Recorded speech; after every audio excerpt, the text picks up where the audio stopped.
Hey guys, mostly welcome to all of in this video. स्वागत है आप सभी का इस वीडियो में। आप जानते हैं कि पटना विश्वविद्यालय में स्पोर्ट राउंड का नामांकन चल रहा है और आज नामांकन की आखिरी तारीख है, यानी 31 अगस्त आज है। और अगस्त यानी 31 अगस्त एडमिशन लेने का लास्ट डेट है पूरे पटना यूनिवर्सिटी में यूजी के एडमिशन के प्रोसेस को लेकर के। तो क्या कुछ करंटली अपडेट है आज के इस वीडियो में जानेंगे। साथ में ये भी मैं आपको बताऊंगा कि जो कल जो होने वाला इंडक्शन मीट है, क्या उसमें पार्टिसिपेट करना आपके लिए मोस्ट इंपॉर्टेंट होता है, या फिर आप नहीं भी अटेंड करते हैं तो कोई दिक्कत की बात नहीं है। तमाम सारे इन्फॉर्मेशन के बारे में आज के इस वीडियो में समझेंगे।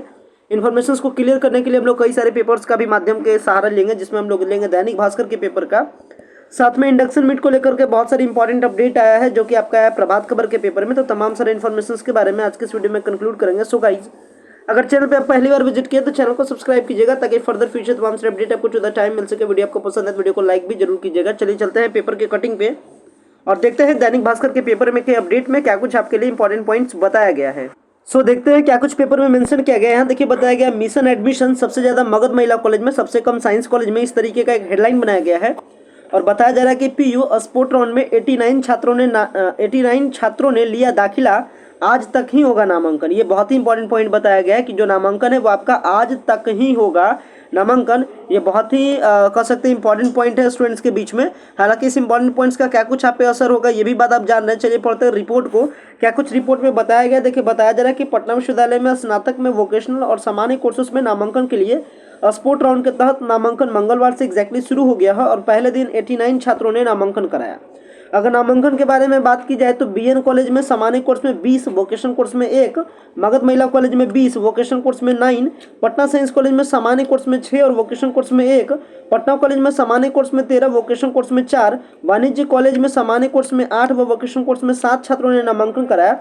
सबसे ज्यादा मगध महिला में। तो अगर सबसे ज्यादा के बारे में बात की जाए तो यहाँ देखिए बताया जा रहा है सबसे ज्यादा मगध महिला में दोनों कोर्सेज में 29 छात्रों ने नामांकन कराया। वहीं सबसे कम 7 नामांकन पटना साइंस कॉलेज में हुआ। बुधवार को बाकी बची हुई सीटों पर नामांकन लिया जाएगा। इसके बाद नामांकन की प्रक्रिया समाप्त हो जाएगी। यहाँ देखिए बताया जा रहा है कि इसके बाद जो एडमिशन का जो पूरा प्रोसेस है वो प्रोसेस ही क्या कर दिया जाएगा, समाप्त कर दिया जाएगा, क्योंकि अब किसी भी प्रकार का एडमिशन अब आपका कंप्लीट होने वाला नहीं है। यहाँ पेपर में बताया जा रहा है छात्र बुधवार को शाम 5 बजे तक नामांकन करा सकते हैं। इसके बाद सारे एडमिशन के प्रोसेस पटना यूनिवर्सिटी में क्या हो जाएगा, खत्म हो जाएगा। इस प्रकार का अपडेट है।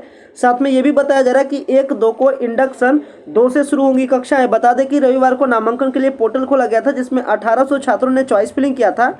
सामान्य कोर्सेस में 1587 छात्रों ने चॉइस फिलिंग किया था। वोकेशनल कोर्स में 213 स्टूडेंट्स ने चॉइस फिलिंग किया गया था। इसके बाद मेरिट लिस्ट आया था 29 अगस्त को। इसके बाद आपका एडमिशन का प्रोसेस 30 और 31 अगस्त को। 31 अगस्त आज है। इसके बाद जो भी सारी बची हुई खाली सीटों पर नामांकन का पूरा कार्य क्या हो जाएगा, समाप्त हो जाएगा। और ये सारे कॉलेज, जो भी सारे कॉलेज है पटना विश्वविद्यालय के अंतर्गत आने वाले, लाइक बीएन कॉलेज, मगध महिला कॉलेज, वाणिज्य कॉलेज, साइंस कॉलेज में इंडक्शन कार्यक्रम 1 सितंबर को क्या किया जाएगा, आयोजित किया जाएगा। पटना विश्वविद्यालय के कॉलेजों को निर्देश दिया जा चुका है कि कार्यक्रम अच्छे तरीके से करना है। वहीं सभी जो कॉलेज है उसमें क्लासेस का जो शुभारंभ होगा वो आपका 2 तारीख से क्लासेस का शुभारंभ होगा।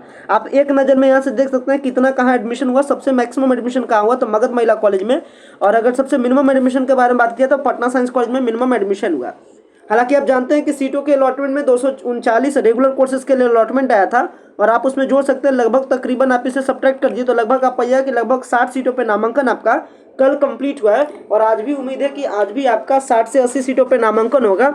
यानी कह सकते हैं आगे जो भी सारा सीट बचेगा उस पर एडमिशन प्रोसेस लेना चाहेगी यूनिवर्सिटी या नहीं लेना चाहेगी, ये बहुत बड़ी मैटर है। हालांकि यूनिवर्सिटी कह रही है कि अब सारे एडमिशन प्रोसेस को ही बंद कर दिया जाएगा। तो देखने वाली बात होगी आगे क्या कुछ करता है। जो भी कुछ होगा वो मैं आगे आपको इन्फॉर्म करूंगा।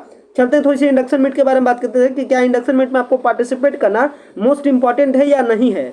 सो देख सकते हैं इंडक्शन मीट के रिगार्डिंग यहाँ पे कुछ इंपॉर्टेंट पॉइंट पहले ही बताया गया। और इंडक्शन मीट में बेसिकली मैं आपको बार बार बता रहा हूँ कि पटना विश्वविद्यालय में इस बार जिनका भी नामांकन हुआ उनको बहुत ज़्यादा मेहनत करने की जरूरत है, क्योंकि आपका जो प्रोसेस है वो आपका सीबीसीएस सिस्टम है। और अगर सीबीसीएस सिस्टम में आप अगर केयर नहीं करते हैं तो आपका रिजल्ट बहुत ज़्यादा बेहतर नहीं होगा। तो एक लेवल से कह सकते हैं कि जिनका एडमिशन अभी नहीं भी हुआ है उनके लिए भी थोड़ा सा अच्छा पॉइंट है। वो क्या कर सकते हैं, चेंज भी कर सकते हैं यूनिवर्सिटी को।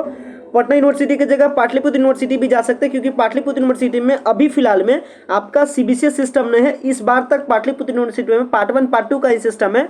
तो आपका रिजल्ट, अगर आप रिजल्ट चाहते हैं कि बहुत रिजल्ट हमारा बेटर हो तो आप पाटलिपुत्र यूनिवर्सिटी जा सकते हैं। और ऐसी बात नहीं है कि पाटलिपुत्र यूनिवर्सिटी में आपका क्लासेस नहीं चलती है। पाटलिपुत्र यूनिवर्सिटी भी बहुत ही स्ट्रिक्टली क्लासेस को चलाती है। वो डिपेंड करता है आपके कॉलेज में। और कॉलेज के बारे में मैंने आपको कल भी बताया था, कल के वीडियो में भी बताया था कि पाटलिपुत्र विश्वविद्यालय में आपका कुछ ऐसे कॉलेज है जो कि टॉप रैंकिंग में आते हैं, जो कि आप गूगल के क्रोम ब्राउजर से भी सर्च करते हैं कि सबसे टॉप ग्रेड का कॉलेज कौन कौन सा है, तो आप अगर पटना के टॉप कॉलेज का ग्रेड खोजिएगा, तो मतलब टॉप ग्रेड का कॉलेज खोजिएगा, तो पटना वुमेंस कॉलेज जो कि स्पेसिफाइड है लड़की लोग के लिए, तो यह एडमिशन ऑलरेडी आपका समाप्त हो चुका है, आप इसमें ले सकते हैं। इसके बाद आता है AN कॉलेज और कुछ PU के कॉलेजेस। इसके बाद आपका कॉलेज ऑफ कॉमर्स भी, ये सारे टॉप कॉलेज में आते हैं। तो अभी आपके पास चांसेस है कि AN college, college of commerce जैसे कॉलेज में भी आप एडमिशन ले सकते हैं। वहाँ ग्रेजुएशन का system part 1, part 2 and part 3 के बेसिस पे है। तो अगर आपको एक अच्छा परसेंटेज एग्रीगेट करना है तो आप वहाँ भी जा सकते हैं, क्योंकि पटना विश्वविद्यालय में कौन सा सिस्टम है, CBCS सिस्टम है। अब चलिए CBCS सिस्टम के बारे में थोड़ी सी इंपॉर्टेंट पॉइंट के बारे में जानकारी लेते हैं, जो कि पेपर के माध्यम से इन्फॉर्म किया गया स्टूडेंट्स को, ताकि उनको प्रॉपर पता चल सके। चलिए बताते हैं क्या कुछ CBCS सिस्टम को लेकर के अपडेट है। तो कल का जो इंडक्शन मीट होने वाला है वो आपका 1 सितंबर को इंडक्शन मीट होने वाला है पटना यूनिवर्सिटी के तमाम सारे कॉलेज में। इसमें बेसिकली बताया जाएगा आपको सिलेबस के बारे में, कुछ इंपॉर्टेंट इंस्ट्रक्शंस के बारे में, कॉलेज के रूल एंड रेगुलेशंस के बारे में। आपके डिपार्टमेंट के साथ आपका क्या होगा, आपका इंट्रोडक्शन होगा। बेसिकली यही आपका इंडक्शन मीट कहलाता है। इंडक्शन मीट में सबसे इस बार का इंपॉर्टेंट पॉइंट, जो टाइम इन्वेस्ट किया जाएगा वो इन्वेस्ट किया जाएगा CBCS सिस्टम पे, ताकि स्टूडेंट्स को CBCS सिस्टम के बारे में बहुत सारी बातें बताई जाए, बहुत सारे जो भी सारे कन्फ्यूजन स्टूडेंट के माइंड में चल रहा है वो सारा कन्फ्यूजन को दूर किया जाए। ये पहला मेन टारगेट होगा CBCS सिस्टम का। अब इस CBCS सिस्टम में कुछ और भी इंपॉर्टेंट पॉइंट रहेगा, देखिए समझते हैं क्या कुछ इंपॉर्टेंट पॉइंट को बताया गया है। जहां तक बात है जाने के बारे में, तो आपका चॉइस है। अगर आप नहीं भी जाइएगा तो कोई दिक्कत की बात नहीं, अगर आप जाइएगा तो भी, अगर आप जाइएगा तो बहुत अच्छा होगा कि आप पेपर के बारे में पूरा कट टू कट आप क्लियर हो जाइएगा, सब कुछ आपको समझ में आ जाएगा। अगर आप नहीं जाइएगा तो फिर आपको टटोल के समझना पड़ेगा, ये आपका सिचुएशन हो जाएगा। चलिए आपको बताते हैं कैसे आपको क्या कुछ इसमें बताया गया है। तो यहाँ देखिए बताया जा रहा है कि CBCS सिस्टम के बारे में, कि CBCS सिस्टम में एक पेपर में होंगे 3 सेट, यानी एक पेपर में आपका 3 सेट होगा। बताया जा रहा है पटना विश्वविद्यालय में चॉइस बेस्ड क्रेडिट सिस्टम के तहत जो नया एग्जाम रेगुलेशन लागू किया गया है, ये जो CBCS सिस्टम है डायरेक्टली किस पर है, एग्जाम पर है। और वही मैं आपको बता भी रहा हूँ कि CBCS सिस्टम जो लागू किया गया है वो डायरेक्टली नया एग्जाम रेगुलेशन लागू किया गया है। इसके अंतर्गत जो परीक्षाएं CBCS के तहत होगी उसमें इंटरनल इवैल्यूएशन के साथ साथ पेपर भी पढ़ाने वाले शिक्षक एक सेट तैयार करेंगे, लेकिन अनियमितता को रोकने के लिए एक पेपर के लिए 3 सेट होंगे, यानी आपका एक पेपर में आपका 3-3 सेट होगा। यह आपका सिचुएशन के बारे में बताया गया है।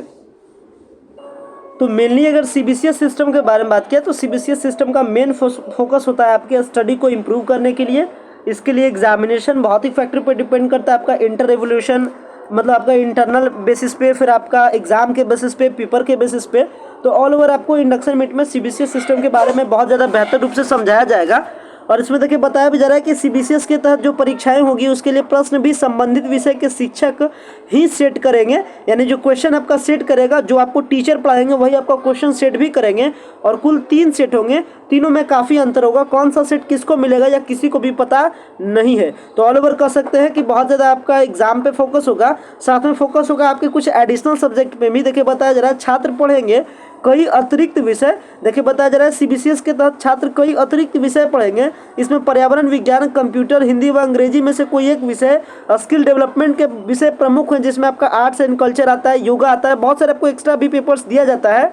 एडिशनल में, ऑप्शनल में आपको मिनिमम 2 पेपर लेना होता है। पूरे सिलेबस को पटना विश्वविद्यालय की वेबसाइट पर आप अपलोड किया गया, आप देख भी सकते हैं। और साथ ही इंडक्शन मीट में प्राचार्य व शिक्षक भी छात्रों को CBCS की प्रारंभिक जानकारी देंगे।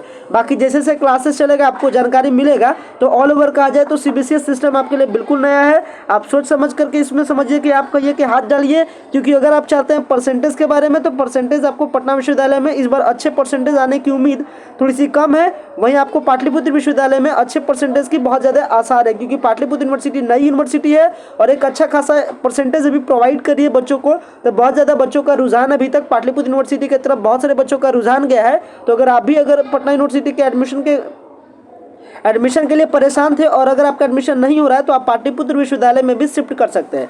तो ये आपका करेंटली अपडेट है। और मैंने आपको ये भी बात मैंने आपको बता दिया कि इंडक्शन मीट आपको अटेंड कीजिएगा तो बहुत बेटर, नहीं अटेंड कीजिएगा तो कोई भी दिक्कत की बात नहीं है। सो गाइस आशा करते हैं ये पूरा जो अपडेट था वो अपडेट आप समझ गए होंगे। वीडियो को इन करते हैं। Thanks a lot for watching this very important video.